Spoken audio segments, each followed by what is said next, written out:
اعوذ باللہ من الشیطان الرجیم، بسم اللہ الرحمن الرحیم۔ ماہ رجب کے اعمال بیان کیے جا رہے ہیں، اور انشاءاللہ ماہ رجب، ماہ شعبان اور ماہ رمضان کے ہر دن کی مناسبت سے اعمال بیان کیے جائیں گے، اور اعمال کو کرنے کے بعد آپ ہمارے لیے بھی دعا کریں اور ہمارے اس عظیم مشن میں ساتھ دیں، تو یقیناً آپ کو بھی یہ اجر اور ثواب ملے گا اور ہمیں بھی اس کا ثواب ملے گا۔ لہذا دوسری شب کے اعمال، ماہ رجب کی دوسری شب کے اعمال 10 رکعت نماز ہے جو آپ نے دو دو کر کے پڑھنی ہے۔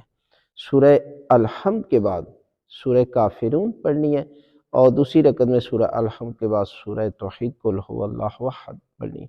اور یہ یاد رکھیں، جو نفلی نمازیں ہوتی ہیں نا، یہ ہمیشہ دو دو کر کے پڑھی جاتی ہے۔ دو کو مکمل کرنے کے بعد پھر 2 رکعت نماز، اسی طرح نیت پورا ماہ رجب ہو، شعبان ہو یا ماہ رمضان، قربتاً اللہ، یعنی 2 رکعت نماز پڑھتا ہوں یا پڑھتی ہوں قربتاً اللہ۔ اس کا اجر کتنا ہے؟ تو معصوم فرماتے ہیں کہ اس کا اجر یہ ہے کہ خدا آپ کے تمام گناہ معاف کر دے گا، آپ کا شمار نمازیوں میں قرار دے گا، اور آپ کو جنت عطا کرے گا۔ اس قدر اجر و ثواب ہے اس شب جو ہے وہ ان اعمال کو انجام دینے